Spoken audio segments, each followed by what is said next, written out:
Well, that's a terrible angle, isn't it? Let's adjust this. It feels like it's been so long. When in actual fact it probably hasn't even been that long, but there has obviously been a noticeable silence on my channel here. So, hello, and I guess welcome back. I feel like a dog that is returning with its tail between its legs as if I've done something wrong. I do feel like I deserted everyone with no warning whatsoever, which is why I kind of did that announcement the other week, because I just felt like I'd ghosted everyone with absolutely no warning and no explanation. So where have I been? What have I been up to? Unfortunately, there's no tea to spill. There's nothing like really exciting to tell you or anything. There's no like huge reason why. Life really is the only reason. Life just got in the way, and I know that's a really boring excuse, but that is the reality of my YouTube kind of uploads really. They're very sporadic. I've tried my best to be consistent with YouTube, and it's just not something I can commit to 100% at the moment.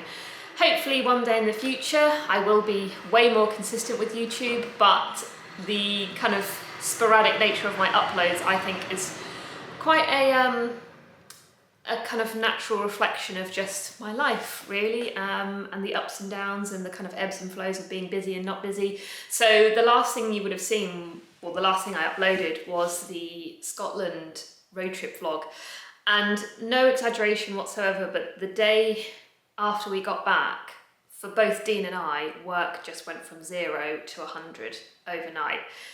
We were both extremely busy and unexpectedly busy, and when we weren't working, we were working on the camper van, and obviously I've been videoing the camper van process for a different video series. So actually in between working and doing the camper van, it left very little room, as in like very little time, and also very little content to vlog. I just didn't really have anything to vlog, and I tried to vlog several times but just felt like I was forcing it.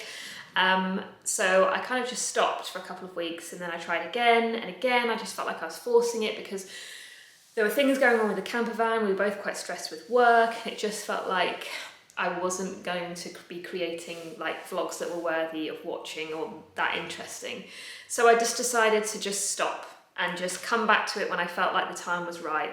I think I've mentioned before, like vlogging for me is, it takes up a lot of my time, and that, I don't mean that in a negative sense. It's more so because I think a lot about what it is I want to vlog, and I think a lot about how I want to vlog, and then the editing process for me is quite lengthy because it's still not something, you know, it's still quite a new thing for me. I've only really been doing it for a year, so it's not something I can quickly bash out quite quickly, get edited, get uploaded. It is something that does take a lot of my time, and unfortunately, because YouTube is not my job, the doorbell, I can't believe it.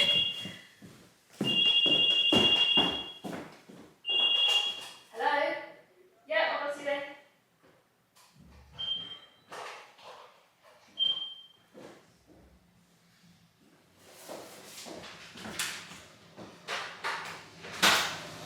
Hi, you collect as well?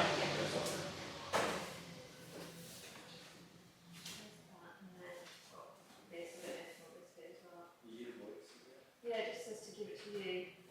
Yeah. Thank you. See ya.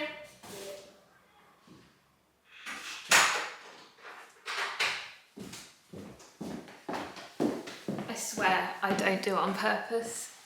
The DHL man just knows when I'm trying to do this. Anyway, as I was saying, yeah, so vlogging isn't my job. So when work becomes quite busy, naturally vlogging becomes less of a priority, and I think anyone who has a hobby will understand that. Just hobbies kind of have to go on the back burner, don't they, when other things become a priority. And although vlogging, I guess, is an extension of my work, there are, you know, benefits from vlogging.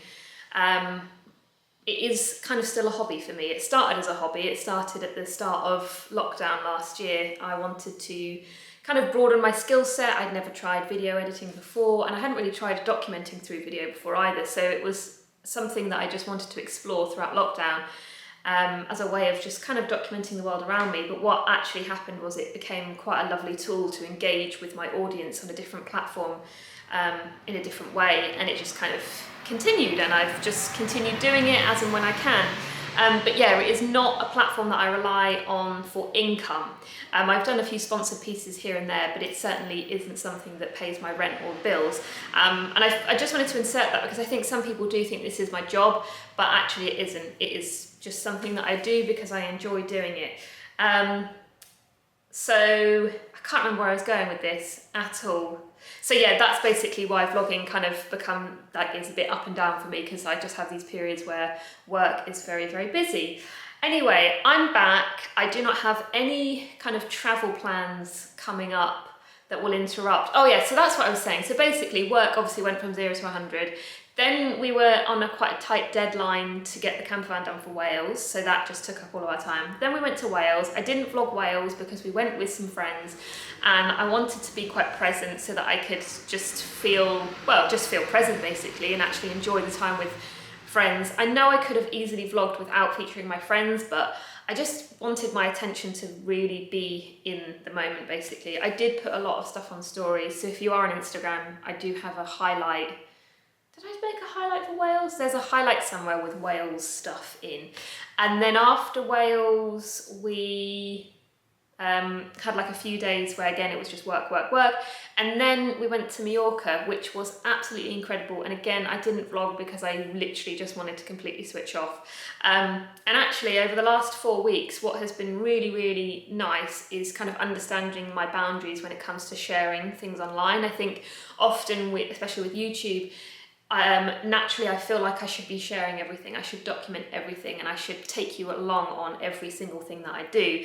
And as lovely as it would be to do that, I do have boundaries here and there, and it's just knowing when to put up the boundary and when not to. And I felt like Wales and Mallorca, I was like, that's my boundary, that's where I did Scotland, but I don't want to do every single trip. I know it would be handy for people, but yeah, it's just learning what my boundaries are when it comes to sharing on the internet. And I know I've certainly overstepped my boundaries in the past, and the last month has definitely helped me realise what it is I do and don't want to share.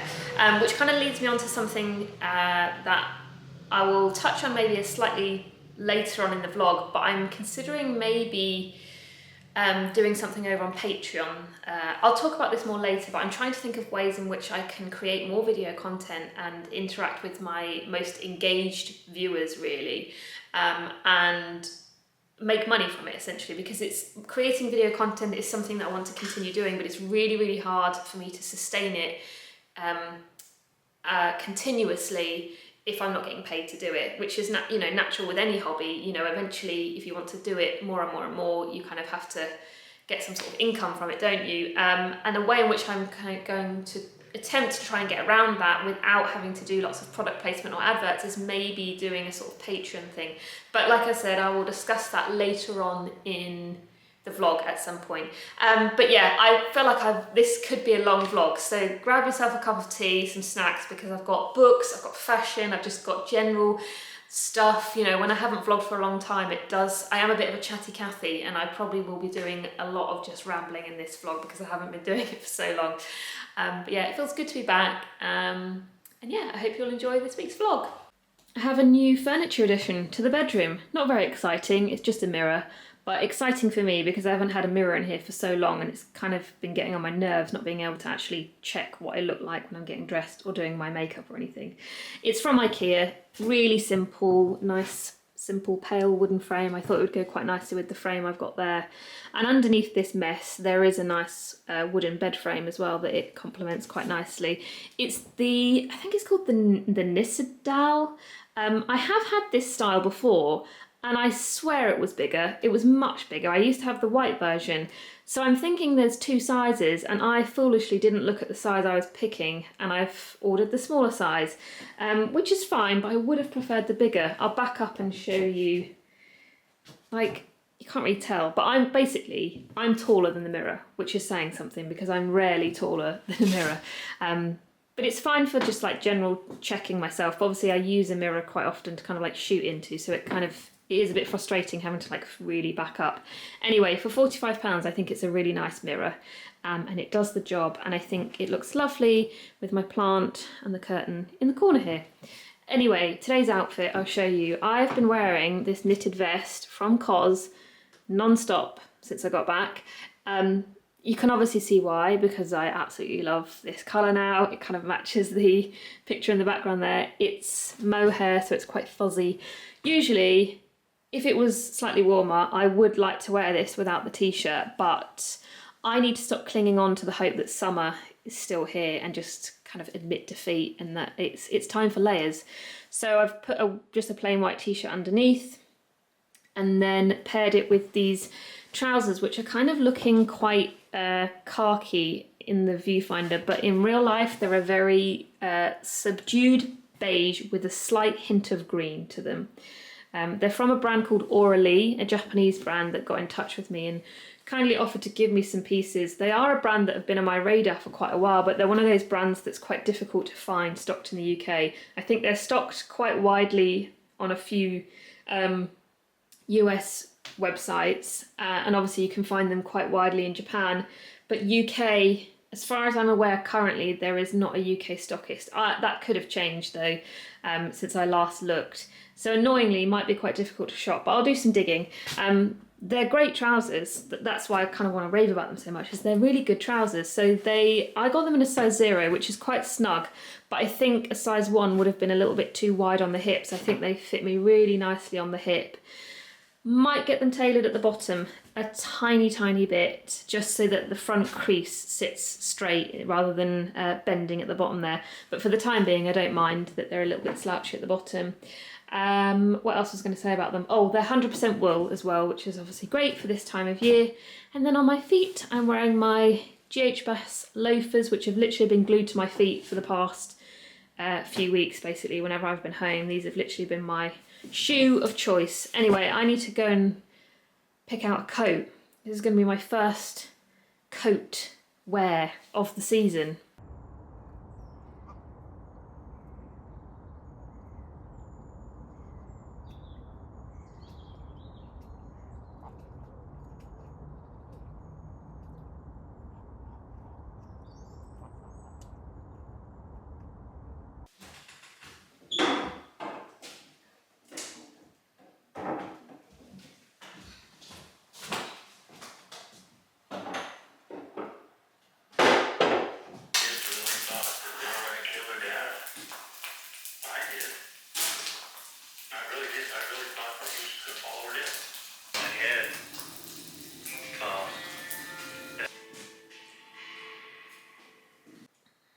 I think this vlog might actually end up being a kind of transitional outfits vlog, because this week there is a noticeable drop in temperature and I'm finding I'm having to really consider what I'm putting on in the mornings in relation to how cold it is outside and if I'm going to be warm enough, basically. So every day is a little bit more, not a struggle, but there's a little bit more thought having to be put in because I'm not used to kind of the layers, basically. So you can come on this journey with me of trying to kind of tackle this transitional period. So I'll show you what I'm wearing today. I'm heading out into the studio, so I've gone for comfy, casual. I'll just put my bags down so I can do this a bit easier. Big, slouchy, grey, oversized cardigan from Cordera, formerly known as Monica Cordera.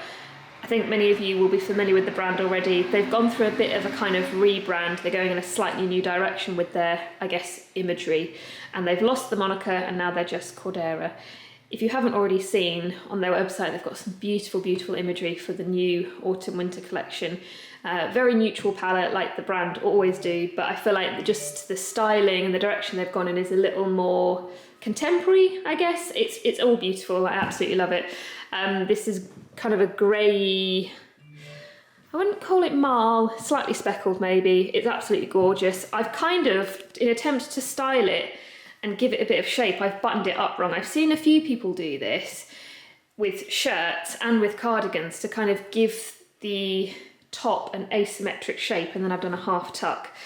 Really plain crew neck t-shirt from Uniqlo, Margaret Howe belt, and then jeans they're the Benefit style from Gold Sign. I'm pretty sure they do these all year round. I've had them for a couple of years now, and they're just a really classic straight leg jean, but not kind of a wide straight. They're just a very classic slim straight.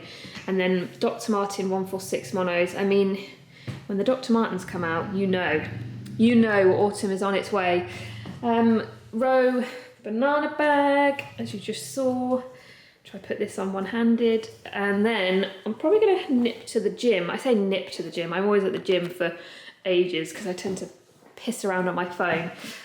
So I've just packed a gym bag in this Muji tote.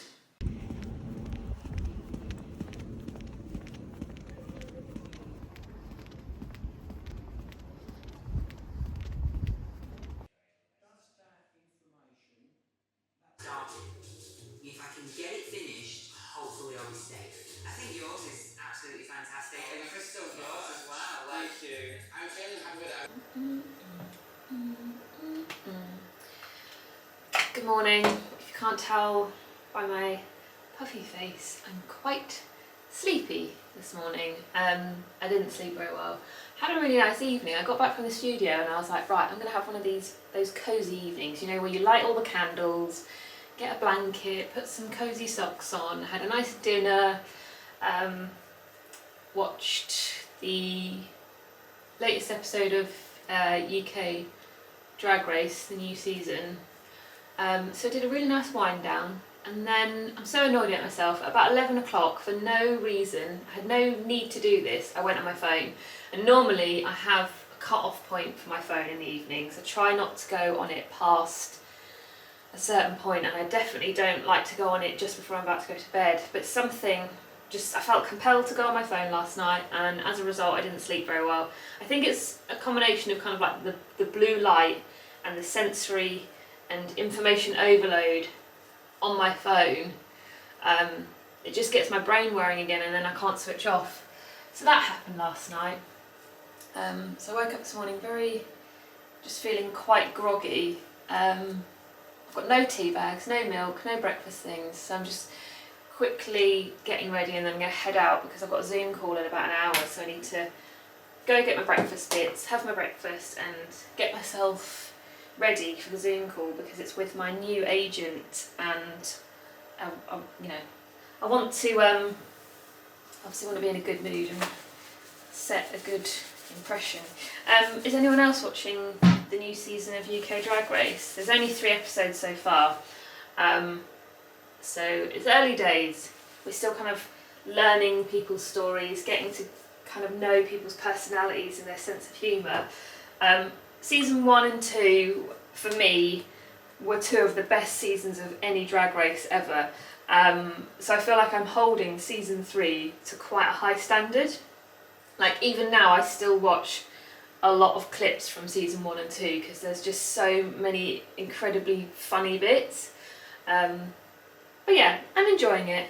I just feel like I haven't quite had that moment yet where I've really shined to any of the queens, but I'm sure as kind of like they find their show their personalities a bit more, I will. My hair, do you know what, I'm just having one of those mornings where I'm just a bit like, ugh, my hair's really annoying me as well. Such first world problems. It's getting really long and it doesn't have any shape to it whatsoever, so it just looks really flat. I need to go to the hairdressers really and have some sort of haircut. I haven't had one for a very long time. So I've just been wearing it like this, like slicked back with a ponytail, because it's quick and it's an easy way to just get it out of my face and kind of still looks interesting. Not a lot really else to tell at the moment. This week's just been one of those weeks where I'm kind of easing back into everything. So there hasn't been an awful lot of exciting stuff to vlog. I'm kind of just getting to grips with like I don't know if anyone else finds this, but every year you know autumn's coming, but for me I don't think it creeps up. It just all of a sudden is just like bam, there. You just wake up one morning and it's a lot darker, it's a lot colder, and that's it. It's here. I think the clock's changing in like 2 or 3 weeks, so that is great. Just means the days are going to be shorter and even darker. It's fine. I do like autumn. I think it's just that initial change that I find quite difficult, and then having to get used to waking up. Itchy nose, getting used to waking up in the dark. I should really get myself one of those daylight lamps, or sort of like those sad lamps. I don't feel like I hugely suffer from seasonal affective disorder. It's just not nice getting up every day in the dark. It would be nice to have something that lights up my room. So maybe I'll look into getting one of those in the next week or so, ready for when the clocks do change. So yeah, I'm just trying to find my rhythm, trying to get back into, why have my nose so itchy? Getting back into the rhythm of just, yeah, work, vlogging. You know, I essentially had kind of like a month off vlogging, and everything was very up and down. Like my routine was very up and down. So now that I don't have any huge plans for the next few months, it's all about just finding that nice rhythm.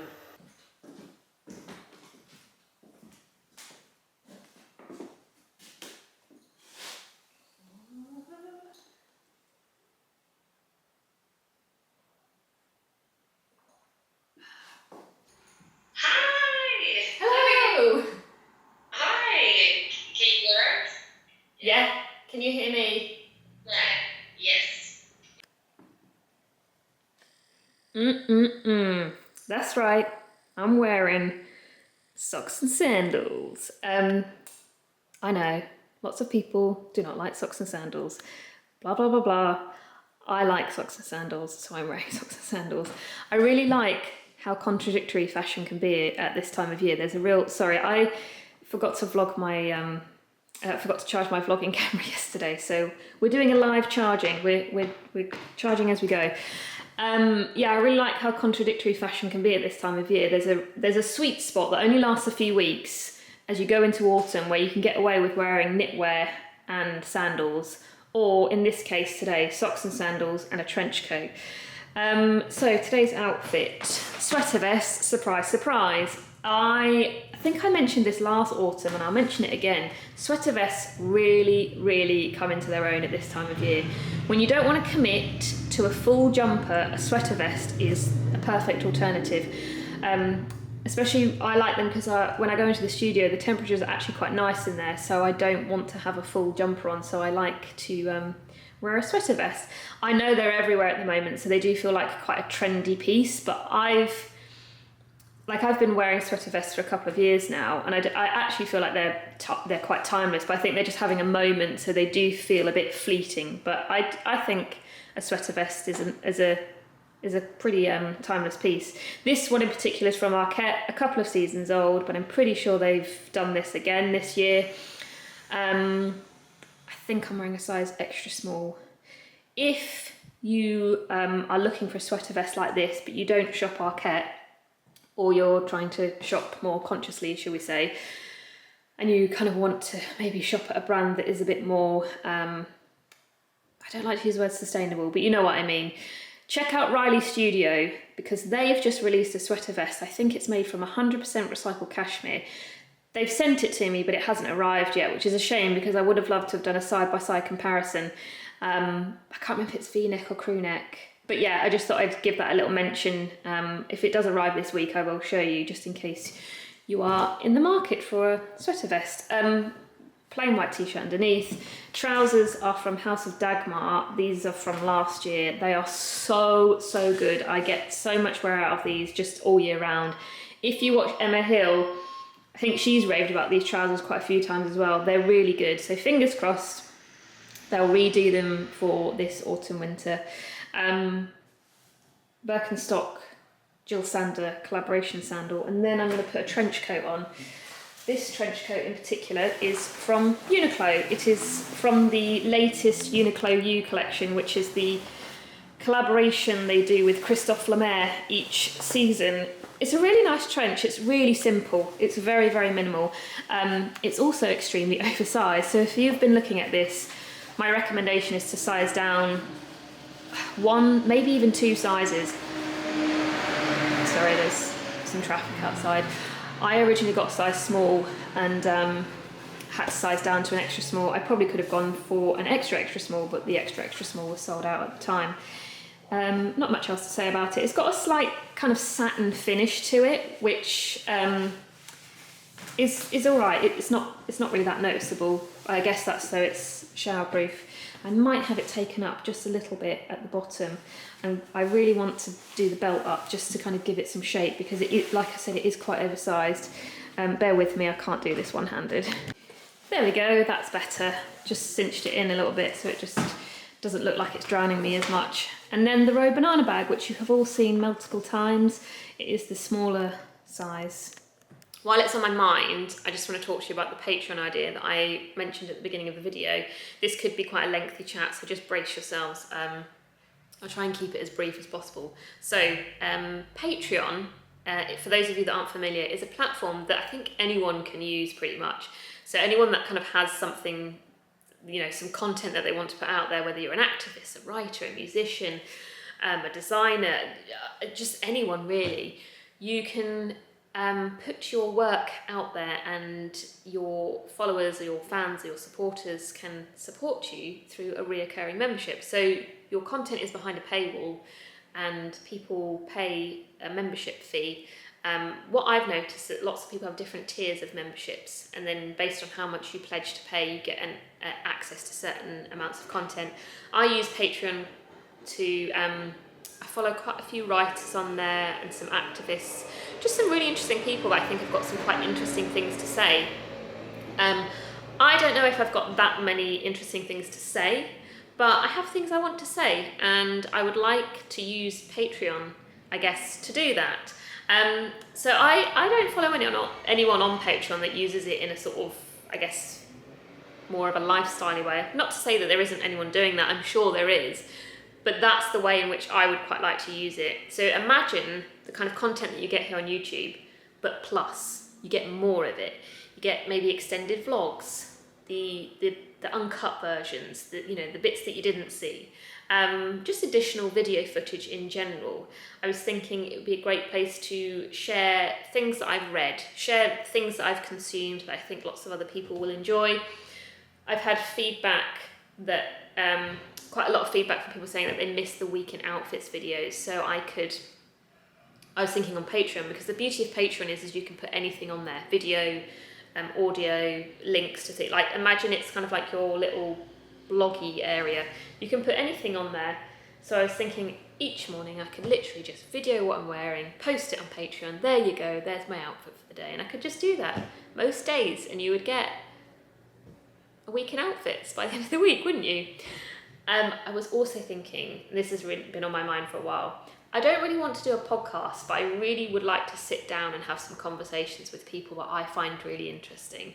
Whether it be a friend, maybe an artist, a designer, it could be someone I share the studio space with, someone who's doing a completely different thing to me. And just have a chat with people, because I find it fascinating just like listening to people have a chat. And I love it when it's people that are so, not far removed from what I do, but that are doing really interesting things that are different to what I'm doing. I love stuff like that. So I thought that could be quite good. So they're kind of like the main pillars of what my Patreon would be, the main foundation, should we say. But obviously there's so much room for it to be so much more. You know, I can pretty much share anything and everything that is just on my mind, basically. And what was I going to say? I've lost my train of thought. And then the beauty of using Patreon is that because it's kind of user or follower funded, it means that it's a completely ad-free space. So I would like to move away slightly from this model of kind of relying on sponsored content and product placements and adverts or anything like that. I love creating just the organic everyday stuff, but it's like, how can I get paid to do that without inserting loads of adverts and things? And then it dawned on me that Patreon is a great way of doing that. You know, if people are interested enough in kind of just the video content and bits that I create, then potentially there could be like a space for it on Patreon. So I was like, this could be great, because people can just watch what I do without having to worry about some adverts or anything like that. And also because it's funded by you, the follower, it kind of opens up, it feels a bit more collaborative. It opens up a conversation where you as a supporter can be like, hey, have you thought about doing this? Hey, that wasn't great. You know, like, I'm open to criticism on YouTube, but I feel like as a user-funded thing, I'd be so much more open to it, and it, like I said, be a bit more of a collaborative effort. So yeah, and then the kind of the main reason I really want to do it is because there's so much more of me that I would like to share. You know, there's more things I'd love to chat about, but unfortunately for me, the internet doesn't feel like a safe space. You know, it's great that on YouTube anyone can have access to any of the, you know, any video, but with that comes some very unwelcome visitors, and I have experienced some comments basically throughout my whole time on YouTube that have made me feel quite uncomfortable, and as a result I found myself kind of like withdrawing and not really saying things that I want to say, or not showing things that I want to show, because I just don't feel safe. And the beauty of what Patreon would do is it would create a space where there's nuance, there's understanding, there's fair critique, there's just a space where I feel like I can really chat with my most engaged followers, I guess, because that's the other thing. Like, I feel like I leave some people behind because I just can't, I don't have the ability to reply to everyone. So I feel like some people who have left great comments just get left behind, and I feel really bad for that. So it'd be lovely to have this space where I can really properly chat to people, and just sort of take on board like what everyone, like just be interesting, wouldn't it, to just be able to have a bit more of an open discussion about things within a space that just doesn't feel like, I don't want to say safe space, because I don't think any space is safe, but I think where things are a bit more understanded. Does that make sense? Anyway, that's the gist of it really. The cost would be a maximum of, I think, £5 a month. That might be lower, but it wouldn't be any more than £5 a month, and you would have access to absolutely everything. And then there might be a tier underneath that gets you access to maybe like 4 posts a month, a week, and then a tier below that might get you access to like 2 posts a week or something. And then the frequency obviously would be much more frequent than what I do here on YouTube, because I won't have to kind of leave you all to go and do some like sponsored stuff for Instagram or whatever, because this, you know, it's user funded.